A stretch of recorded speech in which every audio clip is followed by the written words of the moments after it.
My doctor called me on a Wednesday morning at 8:47, not his receptionist, not the automated reminder system that sends text messages about upcoming appointments. Dr. Philip Harmon himself, calling from his direct line, which I knew because I had that number saved, and because in 11 years of being his patient, Philip Harmon had never once called me personally about anything. I was in my kitchen in Richmond, Virginia, making coffee. I picked up on the second ring.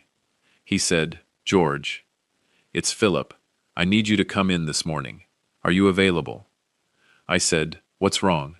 He said, "I'd rather discuss it in person. Can you be here at 10?" There was something in the register of his voice that I noted immediately. Not alarm. Philip Harmon was not an alarmist.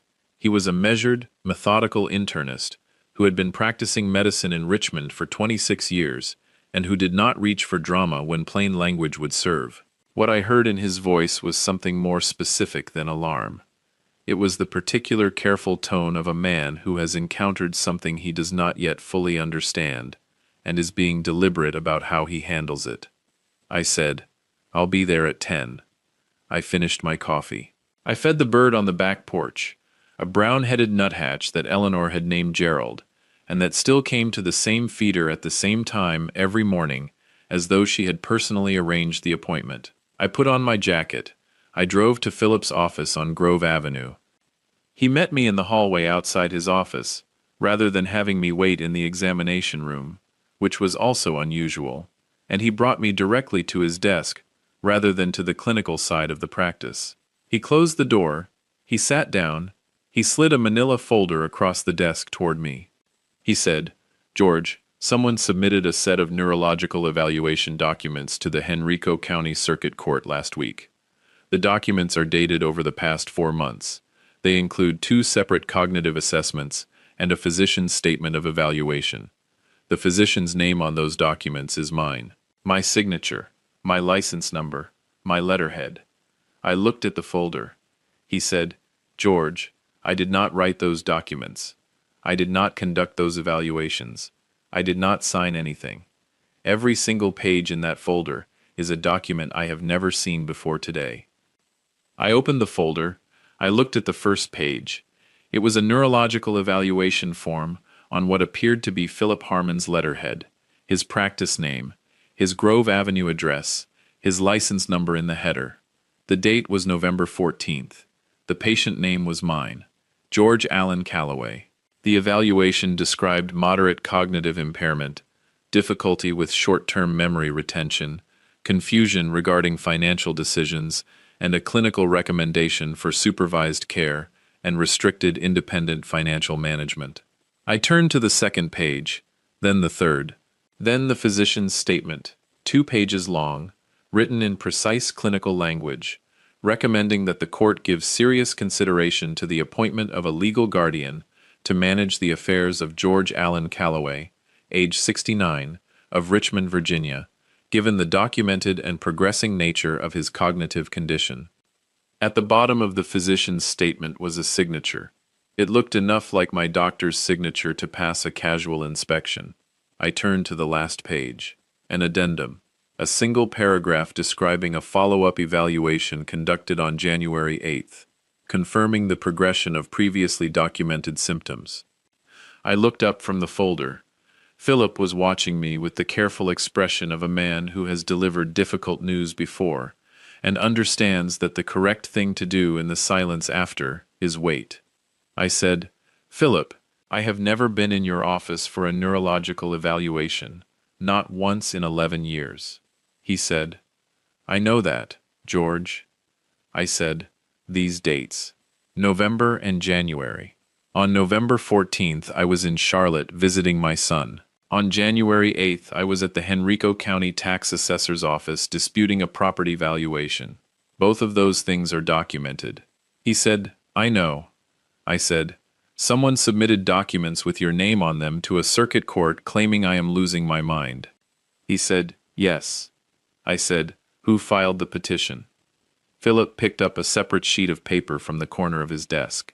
He said, "The conservatorship petition was filed by a Marcus R. Webb of Henrico County. He identifies himself as the son-in-law of the proposed ward."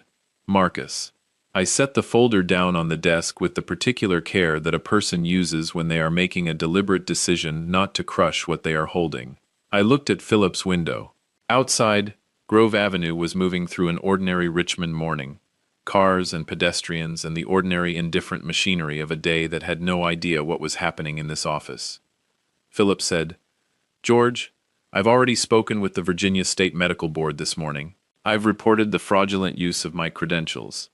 They are treating it as a priority matter. But I also want you to know that I called the circuit court directly before I called you. The hearing on the conservatorship petition is scheduled for 3 weeks from Friday." 3 weeks. He said, "I picked up the phone because you needed to know before anyone else told you, and because George, whoever did this, used my name and my license to do it, and I am not going to sit quietly while that stands." He reached for his own phone. He dialed a number. He said into the receiver, "Margaret, I need you to pull the Callaway file, the complete 11-year record, and prepare a formal statement of patient history for legal use, today. Thank you." He set the phone down and looked at me. He said, "What do you need from me?" I said, "Everything you just started doing, and one more thing."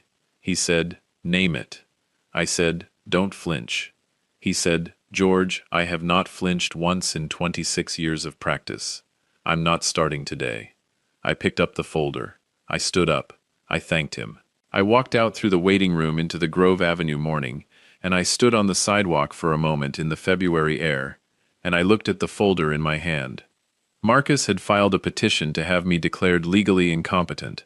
He had forged a doctor's signature to support it. He had scheduled a court hearing 3 weeks away. And he had done all of it while calling me on Sunday afternoons and asking how I was feeling and whether the knee was giving me trouble. I did not feel anger in that moment. I want to be clear about that because I think it matters to this story. What I felt was something far more structured than anger, something that an actuary recognizes immediately because it is the core of the profession. I felt the risk crystallize. I felt the full dimensions of the exposure become visible, and I felt, underneath all of it, the absolute cold certainty of a man who has spent 40 years calculating exactly this kind of situation. I knew what I was dealing with. The only remaining question was what I was going to build to stop it. My name is George Callaway. I am 69 years old. I live in Richmond, Virginia, and the man who filed that petition had made one catastrophic miscalculation. He had spent 2 years positioning himself around a man he believed was aging into confusion. What he had actually been positioning himself around was 40 years of professional documentation discipline and a filing system that would make a federal auditor weep with relief. He had no idea, and he had 3 weeks before he found out. Welcome to True Story. Hit that subscribe button and drop your city in the comments below. We read every single one. Let's get into this. I spent 38 years as a credentialed actuary. An actuary quantifies risk. We work for insurance companies, pension funds, financial institutions. We build mathematical models that answer the question, what is the probability that this specific bad thing happens over this specific time frame, and what does it cost when it does? After nearly 4 decades of that practice, precision becomes not just a professional habit, but a structural feature of how you move through the world. You document, you verify, you maintain records, not because you expect to need them, but because the probability that you will need them, over a long enough timeline, is not negligible. I built Callaway Actuarial Services in Richmond in 1988, with 2 clients and a desk in a rented office. By the time I sold the firm in 2017, we had 22 staff actuaries and clients in 11 states. I retired at 64 and did not find it difficult. The correct sequence had executed correctly. Eleanor and I had bought the house on Monument Avenue in 2001, a 3-story brick row house in Richmond's Old Fan District, the kind of neighborhood where houses have been standing since the 1910s, and the sidewalks have roots growing under them from trees older than anyone walking beneath them. Eleanor Ann Callaway, born Eleanor Ann Bridger in Danville, Virginia in 1952, was a high school mathematics teacher for 27 years and the most systematically intelligent person I have ever known. She graded papers with a red pen stored cap down in a coffee mug on her desk, and could identify a logical flaw in a student's reasoning at 30 paces without slowing her stride. She was also the warmest person in any room she entered, which is a combination that not enough people understand is possible. She kept a notebook in the kitchen junk drawer where she recorded things she wanted to remember. Grocery lists, alongside quotes from books, alongside names of birds she had spotted that season, alongside things I had said that she wanted to keep. I found that notebook after she died. I have read it more times than I will admit. Eleanor was diagnosed with breast cancer in 2019 and died in March of 2021 at home, in the upstairs bedroom she had shared with me for 31 years, with both of our children present. I will not dwell on that morning. What I will tell you is that the house on Monument Avenue was different after she left it, and I have learned to manage that difference the way you manage a structural change in a building, by understanding it, accounting for it, and reinforcing where reinforcement is required. We had 2 children. Paul was 44, lived in Charlotte where he worked as a civil engineer, called on Tuesday and Thursday evenings without being reminded, drove up to Richmond twice that winter, after Eleanor died without being asked, and had his mother's precision and his mother's warmth in exactly the proportion that made him the person I wanted to talk to when anything happened. Diane was 41. She lived in Henrico County, a suburb northeast of Richmond, with her husband Marcus and their daughter Lily. Diane had her mother's intelligence and had chosen, somewhere in her 30s, to apply it in the service of things that her mother would have found questionable. She was not a bad person. I wanted to be careful about that. She was a person who had married someone whose influence had, over the years, gradually recalibrated her in ways that I had watched and had not moved quickly enough to address. Marcus Webb was 44 years old. He was a financial advisor at a mid-sized wealth management firm in Short Pump, the commercial district west of Richmond. He had a firm handshake, a good haircut, and the particular social fluency of someone who had practiced charm as a professional skill until it no longer required effort. He smiled when he didn't need to. He remembered details about people he'd met once. He said the right thing at the right moment, with the consistency of someone who understood that credibility is built in small increments. I had known within 6 months of meeting Marcus that he was a man who calculated relationships the way other people calculate returns. Not consciously, perhaps, but structurally. Eleanor had known within 20 minutes. She had not said so directly. What she had said, driving home from the first dinner with Diane and Marcus in 2011, was, "George, that man is always doing math." I said I knew what she meant. She said she knew I did. The early years of Diane and Marcus's marriage were unremarkable on the surface. They bought a house in Henrico in 2014. Lily was born in 2016. They came to Monument Avenue for holidays. Marcus was always precisely calibrated. The warmth, the engaged questions, the attention to detail that made him seem like a son-in-law a man should feel fortunate to have. What I noticed, and logged without acting on, began in 2020. Questions about the Monument Avenue property value, comments about whether I had updated my estate plan, suggestions that he review my investment portfolio as a professional courtesy. The pattern of a man who had decided that proximity to something valuable was a form of pre-ownership. Eleanor noticed too. She said to me one evening in the fall of 2020, sitting up in the bedroom with her notebook, "Make sure everything is where you know it is, and make sure someone besides you knows where it is." I had not fully understood the specific urgency of what she was telling me. I understood it later. After Eleanor died, Marcus's approach shifted in the way that a strategy shifts when one of its constraints is removed. The estate planning conversations became more frequent. The portfolio review offers became more specific. In the summer of 2021, he asked whether I had thought about a durable power of attorney, given my age, and the fact that I was now living alone. I was walking 4 miles, 3 mornings a week, on the Buttermilk Trail, along the James River. My doctor had described my last physical results as excellent for my age. I understood in the moment Marcus asked that question that it was not motivated by concern for my well-being. What I had not yet understood was how far he had already decided to take the strategy. I found out when my doctor called on a Wednesday morning at 8:47. I drove from Philip's office on Grove Avenue directly to East Broad Street. Not home, not to call Paul, to the office of Catherine Reed, an elder law and conservatorship litigation attorney whose firm occupied a fourth-floor suite above a print shop that had been in the same location since 1987. I had been referred to her 3 years earlier by my estate attorney, when I had asked, almost as a hypothetical, whether he knew anyone who specialized in guardianship litigation.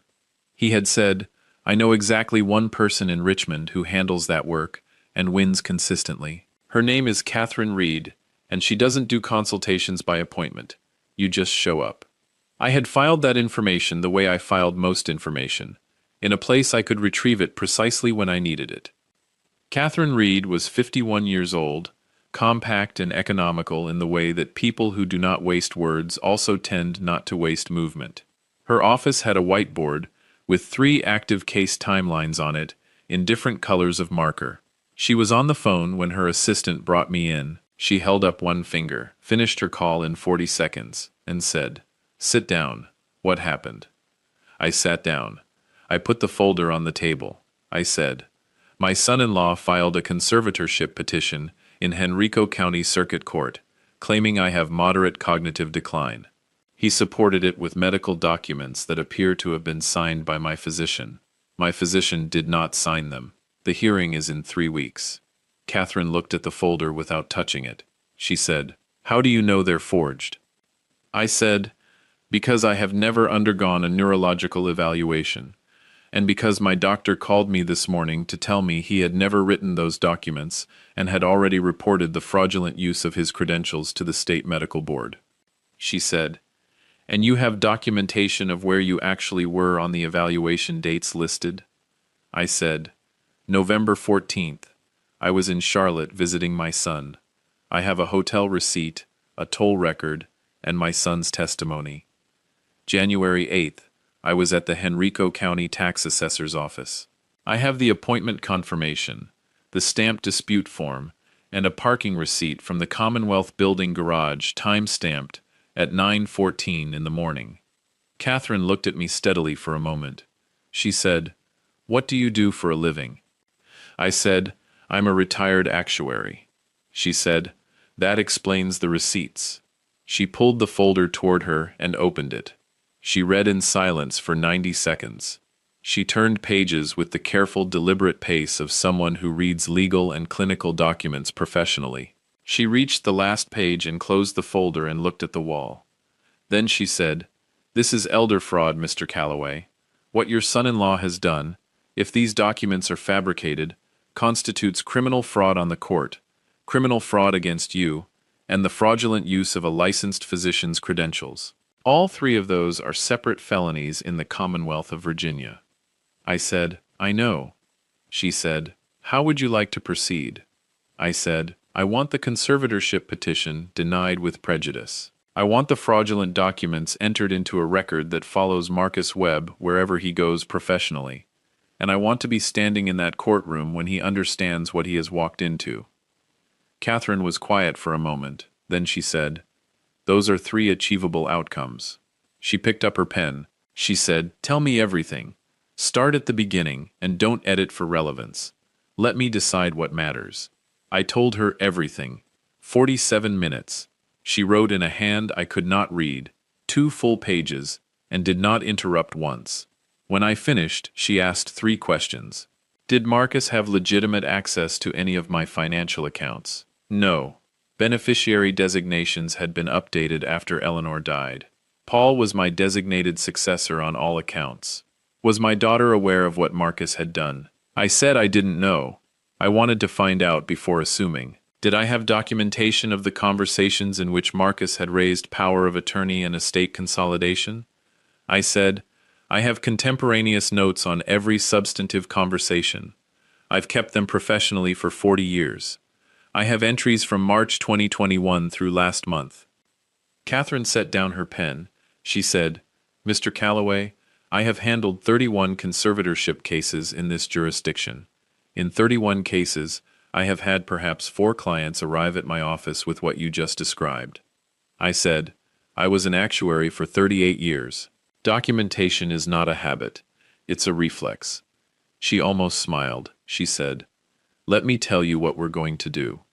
The first call Catherine made from my presence was to the Henrico County Circuit Court Clerk's office to formally enter her appearance as counsel for the proposed ward.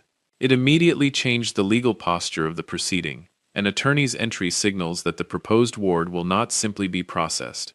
They intend to be heard.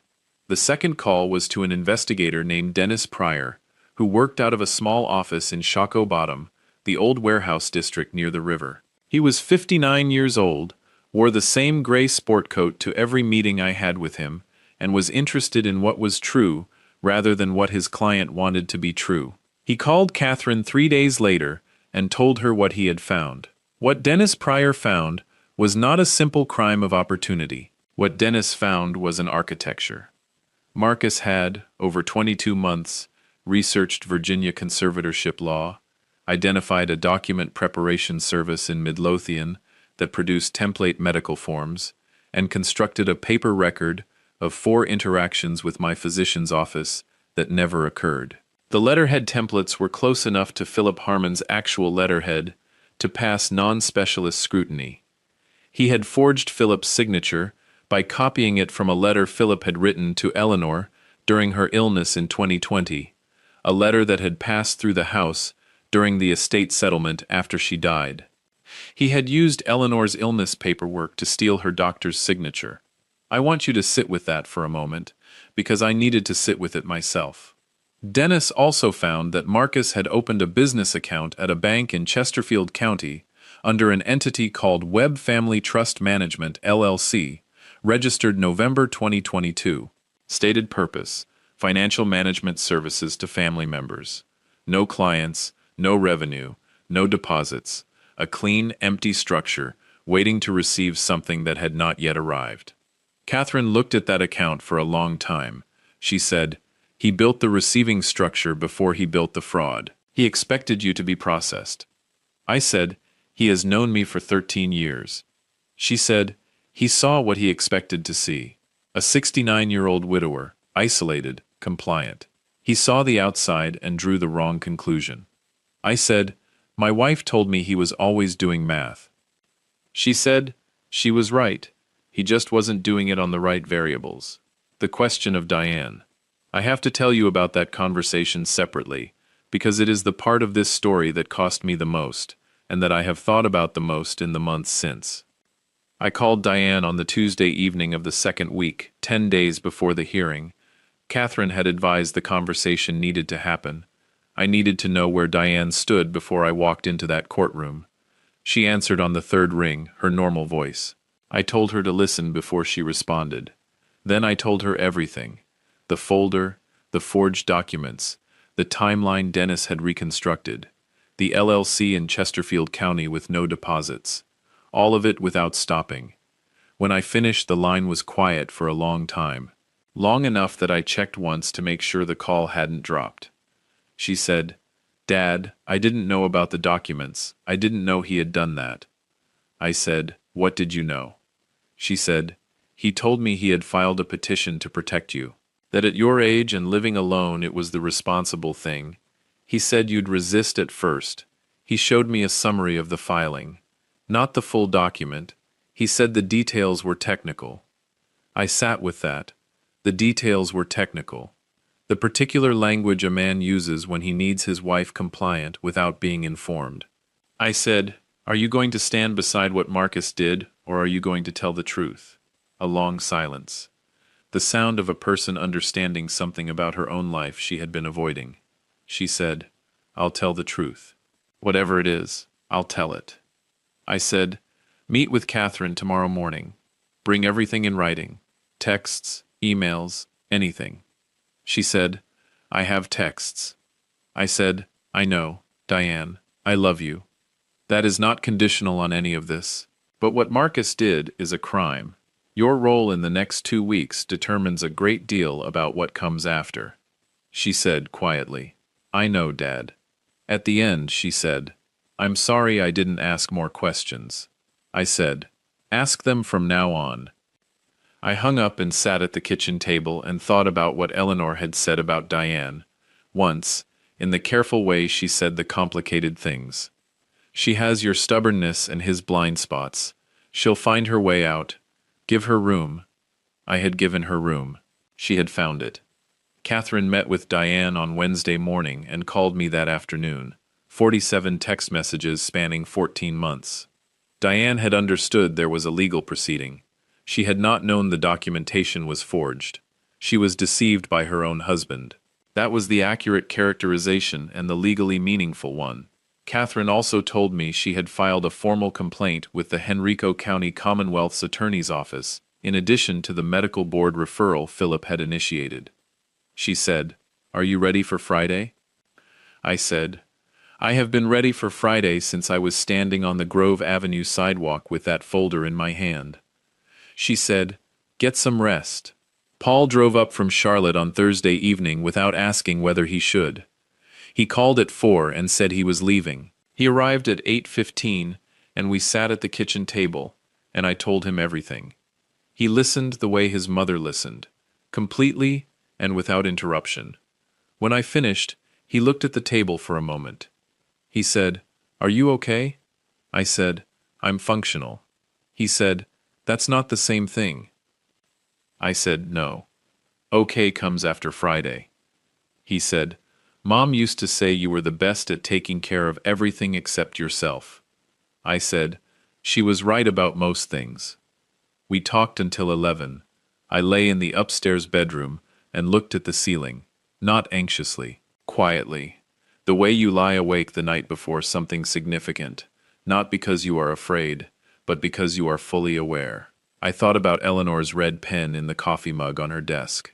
I thought about 40 years of documentation and what it means to build habits that outlast the circumstances that created them. Then I fell asleep. The Henrico County Circuit Court on Friday morning was unremarkable in the way that courthouses always are: beige corridors and fluorescent light, and decades of procedural urgency absorbed into the carpet. Catherine met me in the hallway at 8:45. Paul stood beside me. Philip Harmon arrived at 8:50 because Catherine had asked him to appear in person, and he had said yes, without a single qualification. At 9:03, Marcus and his attorney arrived. Gerald Fitch was a competent-looking man in his 50s, with the expression of someone who expects a proceeding to be routine. Marcus was in a dark suit, groomed and composed, the full professional presentation of a man who expected to walk out of this room with something he had planned for a long time. He saw me in the hallway, and his expression recalibrated in half a second. He recovered quickly. He said, "George, I didn't know you'd be here personally." I said, "It's a hearing about my mental capacity, Marcus. Where else would I be?" He said, "I hope you understand this is coming from a place of genuine concern." I said, "I know exactly where it's coming from." His attorney touched his arm and they moved into the courtroom. The judge was the Honorable Sandra Weston, 14 years on the Henrico bench, with a particular impatience for proceedings that wasted the court's time. She looked at the case file. She looked up. She said, "This is a conservatorship petition in the matter of George Allen Calloway. Counsel, please identify yourselves for the record." Gerald Fitch identified himself as counsel for Marcus Webb, the petitioner. Catherine identified herself as counsel for George Calloway, the proposed ward. Judge Weston looked at Catherine for a moment. She said, "Ms. Reed, I have reviewed your filing from Monday. I want to confirm for the record that the proposed ward is present and consents to appearing today." I said, "I'm present, Your Honor, and I more than consent. I requested this date be kept." The judge looked at me with an expression that was carefully neutral and that I thought, underneath the neutrality, might contain something that was close to interest. She said, "Very well, Mr. Fitch. You may present the basis for the petition." Gerald Fitch stood up. He described the petition in the practiced language of someone who had made this kind of presentation before. He referenced the medical documentation. He referenced the clinical evaluations. He placed the documents on the evidence table. He said that the medical record demonstrated a pattern of progressing cognitive impairment, and that the petitioner, as the son-in-law and a concerned family member, had sought a legal mechanism to ensure appropriate care and financial management. He said the physician of record was Dr. Philip Harmon of the Grove Avenue Internal Medicine Practice. Judge Weston looked at Philip, who was seated in the gallery. She said, "Is Dr. Philip Harmon present?" Philip stood. He said, "Yes, Your Honor." She said, "Dr. Harmon, are those your documents?" Philip said, "They are not, Your Honor. I did not conduct the evaluations described in those documents. I did not write the physician's statement. I did not sign any page in that filing. I reported the fraudulent use of my professional credentials to the Virginia State Medical Board on February 12th of this year. I have brought documentation of that report and my complete patient record for Mr. Calloway, which contains no neurological evaluations of any kind."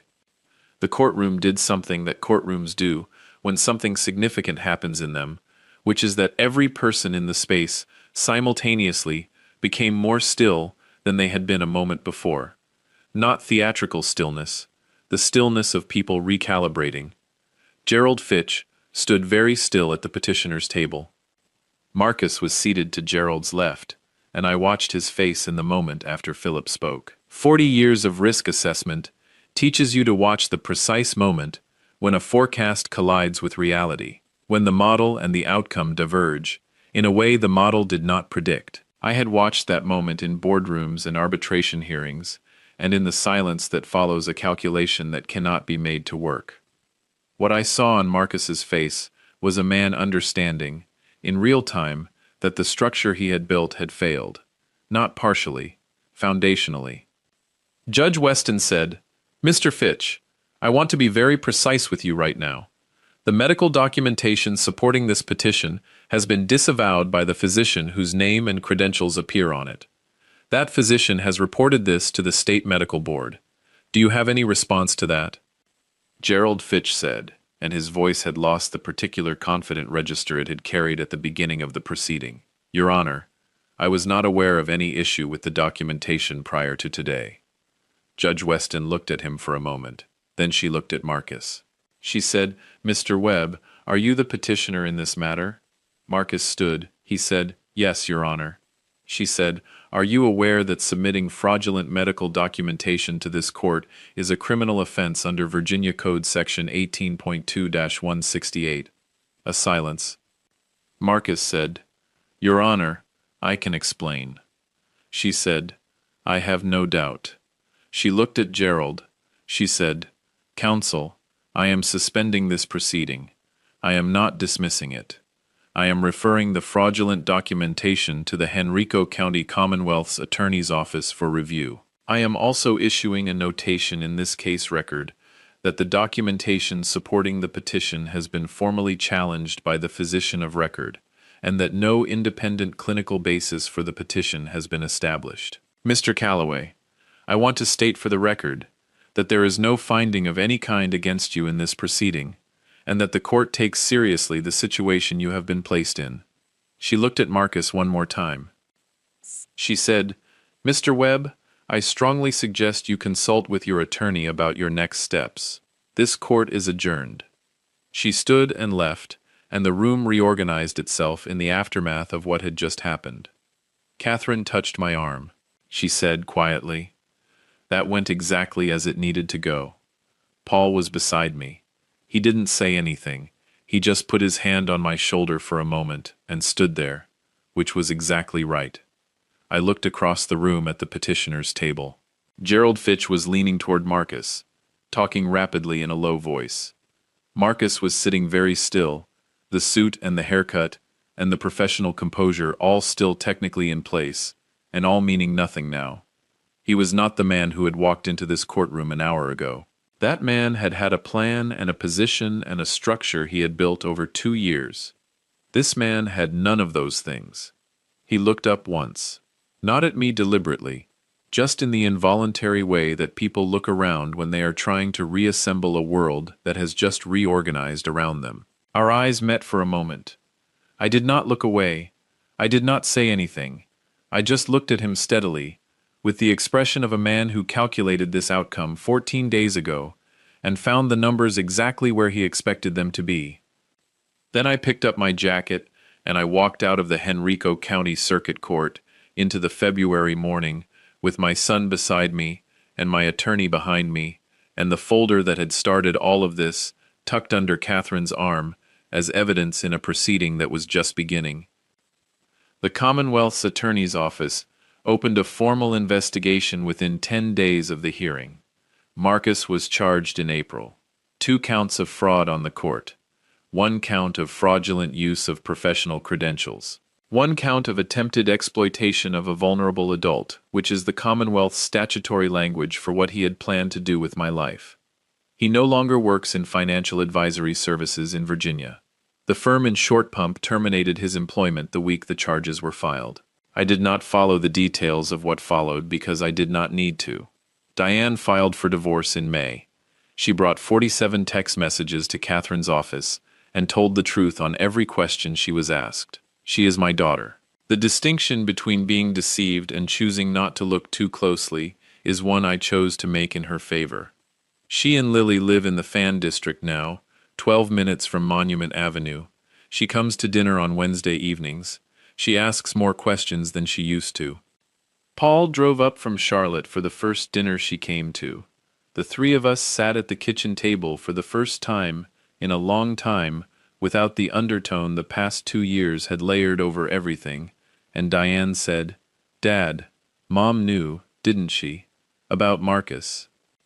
I said, "Your mother knew things before most people finish thinking them." Diane said, "What did she know?" I said, "She knew he was always doing math. She just knew what kind of math it was."